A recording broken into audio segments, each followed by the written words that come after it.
E até onde vai o Fluminense em 2019?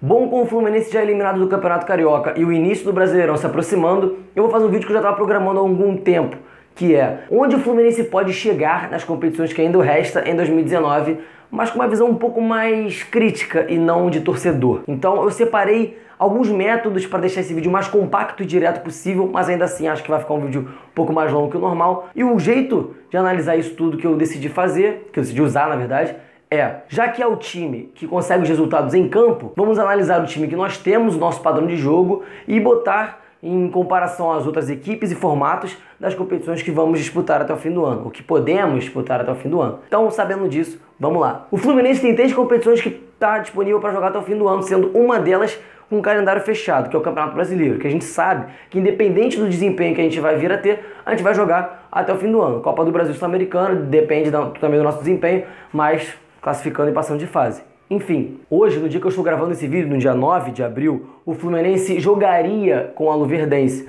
Porém, o jogo foi adiado devido às fortes chuvas para amanhã, quarta-feira, no Maracanã. Então, é possível que esse vídeo atrase um pouco. Campeonato Brasileiro é que a gente vai começar falando, porque, além de ser a única competição que não começou, é a única competição de calendário fechado e é a mais longa e difícil das 3. Sinceras opiniões, não acho que o Fluminense vai ser campeão, acho que ninguém espera que o Fluminense seja campeão, nem mesmo a gente. É claro, nas 3 competições eu vou torcer para o Fluminense ganhar todas, mas olhando o senso crítico, a gente sabe que o Fluminense não é nem favorito a ganhar o Campeonato Brasileiro. Hoje, comparando o time titular que a gente tem, eu não vejo o Fluminense com um time ruim. Diferentemente de 2018, eu não vejo o Fluminense como um candidato a rebaixamento. Apesar de que o Fluminense ano passado ficou, sei lá, o campeonato inteiro na nona posição, na reta final desandou e teve que se livrar matematicamente na última rodada. Porém, no início do Campeonato Brasileiro, todos, inclusive eu vi o Fluminense como um candidato fortíssimo a rebaixamento. Hoje, eu já não vejo. Hoje, por incrível que pareça, eu não vejo nenhum dos 4 grandes com risco de rebaixamento. 4 grandes do Rio, que eu digo.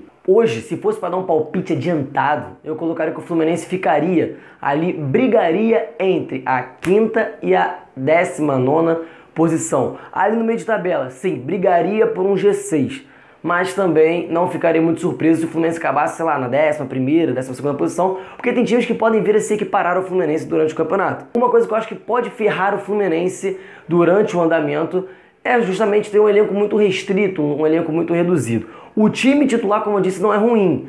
Tem algumas falhas, para mim, principalmente defensivas. Só que o grande problema do Fluminense é, quando você precisa trocar uma peça, aquele setor desanda. E isso pode influenciar diretamente no andamento do time. No ataque, isso é um pouco mais difícil, porque o Fluminense tem uma linha de ataque muito boa, o Pedro ainda vai voltar a jogar, tem novas contratações aí, mesmo que o Everaldo saia, não no mesmo nível de qualidade, mas vai ter alguém para colocar ali que não desande tanto o estilo de jogo do Fluminense. Agora, no meio-campo e principalmente na defesa, se você precisa trocar uma peça, você acaba com o esquema de jogo do Fluminense. Não com o esquema de jogo, mas com a qualidade.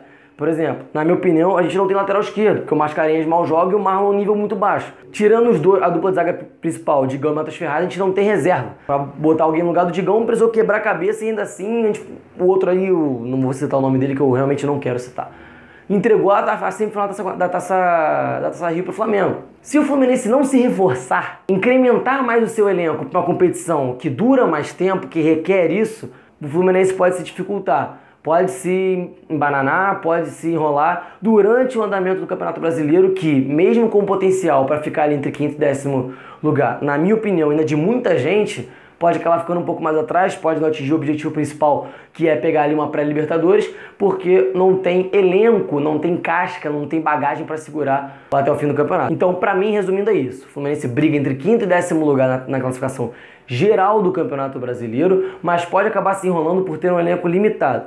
Agora eu vou citar um ponto que eu falei que eu ia usar no início do vídeo. Pausa para a Copa América e eleições antecipadas. Creio que a pausa para a Copa América ela vai ser de muito bom uso para o Fluminense. Por quê? O time do Fluminense é um time que se desgasta muito. Um mês parado dá físico, dá energia, dá condicionamento melhorado para retomar o Campeonato Brasileiro. Sendo que você vai ter jogado 9 rodadas. Então se o Fluminense está bem, estiver bem, o Fluminense pode continuar bem por mais um tempo. Se o Fluminense estiver mal, é um tempo ali que você pode, um período que você pode usar para se readaptar e voltar um pouco melhor, como fizeram muitas equipes, por exemplo, o Atlético Paranaense no ano passado. ok? E as eleições antecipadas, eu acho que, sinceramente, se tudo correr como era o planejado, se a diretoria não continuar empurrando com a barriga, as eleições seriam feitas em maio. Eu, dando um palpite sem fonte nenhuma, acredito que se fizesse em maio mesmo, a nova direção assumiria na pausa para a Copa América. E ali eu acho muito difícil que se Celso e Mário entrem, não tragam ninguém. Não digo nem um reforço de peso, não digo um Fred da vida, mas eu acredito muito que eles tragam alguém, porque são caras que gostam de trabalhar com jogadores de confiança e tem muito contato no meio deles. Então eu acredito que o Fluminense até se reforce caso eles entrem e tem que entrar rápido. Então para mim o Campeonato Brasileiro fica formado dessa forma. Copa do Brasil. O Fluminense ainda vai jogar com o Luverdense, então se o Fluminense tiver sido eliminado quando você estiver vendo esse vídeo, eu vou estar muito puto e você pode pular para a próxima parte do vídeo, que é a Sul-Americana. Mas se o Fluminense tiver passado, você pode levar em consideração o que eu vou falar aqui. Copa do Brasil é uma competição que nos últimos anos, pela premiação, ganhou uma importância muito grande que não tinha antes. Antigamente era uma competição que todo mundo gostaria de ganhar, mas se tivesse que priorizar o Campeonato Brasileiro, não pensaria duas vezes. Hoje é o contrário. Se você tiver o Campeonato Brasileiro e a Copa do Brasil, você precisar necessariamente priorizar um, provavelmente vai ser a Copa do Brasil pela premiação milionária e muito acima do que a gente tem aqui no continente latino-americano, que é a premiação da Copa do Brasil. O campeão ganha 50 milhões de reais e acumulado dá 64, 65 milhões. Então, até de você passar de fase, você ganha muito dinheiro. E não vem dizer, o Palmeiras jogou várias competições com o time. O Palmeiras tem 3 times que equivalem ao titular de, 15 times da Série A. Ou até melhores. Então, assim, não adianta usar o Palmeiras como parâmetro. Hoje eu boto uma equipe assim no patamar do Fluminense, que é a equipe titular e pronto. Se o Fluminense não estiver passando perrengue no Campeonato Brasileiro e tiver com a Copa do Brasil em alta, vai priorizar a Copa do Brasil sim. Porque tem muito mais poderio financeiro e coisas para brigar por ela. Na Copa do Brasil, eu também não vejo o Fluminense como campeão. Não boto o Fluminense como um favorito ao título. Até porque a premiação muito alta é uma faca de 2 gumes. Da mesma forma que o Fluminense pode se doar um pouco mais nela, os outros clubes, que mesmo mais ricos e mesmo disputando as outras competições, também fazem, porque eles querem dinheiro também e tem times muito melhores que o nosso. Por exemplo, Palmeiras, Flamengo, Grêmio, Cruzeiro, enfim. Essas equipes também olhariam para a Copa do Brasil com prioridade. Não vejo, novamente, o Fluminense como favorito a ser campeão. Porém, se você fala assim, o Fluminense vai ser campeão do Campeonato Brasileiro ou da Copa do Brasil, vai ganhar uma das duas. Qual você acha que é? Copa do Brasil, porque por ser uma competição de mata-mata, você não precisa necessariamente estar em constância. O Campeonato Brasileiro ganha quem é mais consistente, quem tem mais constância em alto nível, quem mantém um nível alto por mais tempo. A Copa do Brasil você não necessariamente precisa disso. Você começa a pegar equipes ali um pouco mais fortes nas oitavas de final. Por exemplo, o Fluminense vai pegar um Palmeiras da vida, consegue vencer no Maracanã por 1-0, vai jogar no Allianz Parque, o Palmeiras está ganhando de 2-0. O Fluminense arranca um gol no final, o Fluminense é classificado por critério de gol fora. Então é uma competição que dá, por ser mata-mata, qualquer competição de mata-mata, ela dá chances de times com menor qualidade técnica chegarem nas retas finais. Acho que o Fluminense consegue chegar até as quartas de final. Não sei quando o Fluminense ganharia chegando e sendo eliminado nas quartas de final. Vou botar por aqui. Agora, caso o Fluminense passe para a semifinal, mesmo que pegue adversários na semi ou numa possível final, que não seja favorito, eu acho que a partir dessa fase, eu acho que o favoritismo começa a cair um pouco. Mas olhando assim, eu acho que o Fluminense consegue chegar às oitavas, às quartas de final, o que já é muito bom. A Copa do Brasil, diferentemente do Campeonato Brasileiro, ela só dá vaga para a Libertadores com um campeão. O prêmio de campeão de 50 milhões é só para o campeão, tá? Você não tem como, cheguei em segundo lugar, vou ganhar uma classificação para tal... Não. Você não tem como botar uma meta igual o Campeonato Brasileiro assim, vou ficar no G6, vou ficar na Sul-Americana, vou brigar para não... Não tem como. É ser campeão. Tirando o objetivo financeiro que agora ela traz, só ser campeão. E se o Fluminense fosse eliminado nas quartas de final, por exemplo, ganharia uma quantidade de grana maneira, que para o clube, para a situação atual, é muito bom. Então, eu acho que para mim, o Fluminense chega até mais ou menos essa fase. E agora, Sul-Americana, a que todo mundo quer. Aquela que a gente bota como meta há vários anos, e para mim isso é uma vergonha. Eu vou explicar porque eu acho uma vergonha brevemente.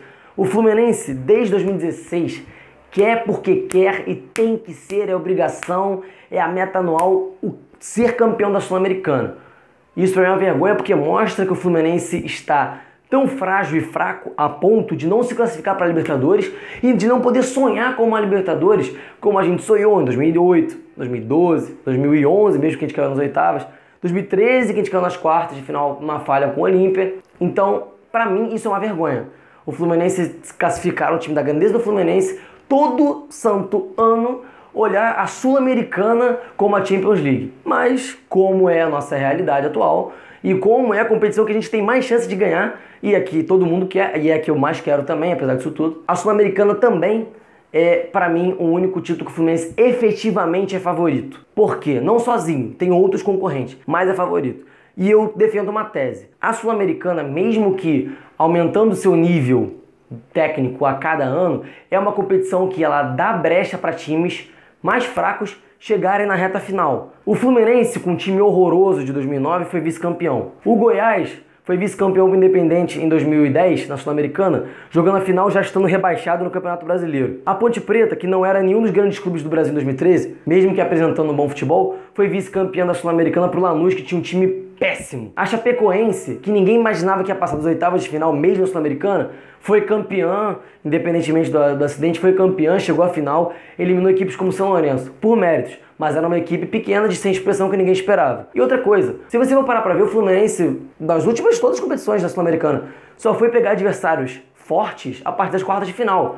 O Nacional do Uruguai, ano passado, o Flamengo, que a gente foi eliminado em 2017. Então, é uma competição que você começa a ter um pouco de risco de eliminação de fato, se você for um clube um pouco maior, ou um clube que você tenha uma qualidade técnica um pouco maior para a competição, você só começa a ter dificuldade mesmo, como é o caso do Fluminense esse ano, o próprio Botafogo, o Corinthians, o Independente da Argentina esse ano. Você começa a ter dificuldade mais ou menos só nas quartas de final da competição, a não ser que você deu azar igual do Corinthians e pegar o Racing logo de cara. Se você for seguindo com a linhagem da Sul-Americana até o final, você vai pegar um adversário um pouco mais difícil nas quartas, o que já é um bom adianto. E o Fluminense, mesmo pegando adversários difíceis, hoje, também sem saber quem vai vir da Libertadores, pra mim é um dos candidatos a título. Dos que a gente já conhece da Sul-Americana, que vão jogar, que podem jogar até o final, que não vieram da Libertadores. Pra mim os favoritos são Fluminense, Corinthians, Botafogo e Independente, foi até os que eu falei aqui. E vai vir alguns da Libertadores, que ao meu ver, olhando os grupos, não deve vir nenhum bicho de 7 cabeças. Pode acabar vindo um ou outro fortezinho, ok, mas nenhum que vá tirar o favoritismo dessas equipes, inclusive do Fluminense que eu falei. Então a Sul-Americana, para mim, realmente tem que ser o foco, porque é a competição internacional que a gente quer, é uma competição que a gente de fato é favorito e tem reais chances de ser campeão, é no formato mata-mata, que assim como a Copa do Brasil facilita esse esquema de times mais fracos chegarem. Eu não boto o time do Fluminense como fraco, mas é um time que na Libertadores não arrumaria muita coisa. Na Sul-Americana, se times mais fracos conseguem chegar, o Fluminense, que é um dos mais fortes, consegue chegar até o final tranquilamente. Então, para mim, a Sul-Americana é a única competição que eu vejo o Fluminense de fato com chance de ser campeão e é que eu tenho mais esperança. Então, galera, essa foi a minha análise do ano de 2019 para o Fluminense, até onde o Fluminense pode chegar em 2019. Se você gostou, peço que você deixe o seu like. Se você concorda, discorda ou quer acrescentar mais alguma coisa, comenta aqui na caixa dos comentários, com educação, com respeito sempre a mim ou a pessoa que você vai discordar também nos comentários. Eu vi algumas pessoas fazendo uns comentários muito desagradáveis em outros vídeos e eu não gosto disso e o YouTube é fora. Então, comentando sempre com respeito, você sendo rival ou não. Se inscreve no canal, compartilha o vídeo, me siga nas redes sociais, está na descrição do vídeo, já apareceu diversas vezes na tela. Vou ficando por aqui, até a próxima e saudações tricolores!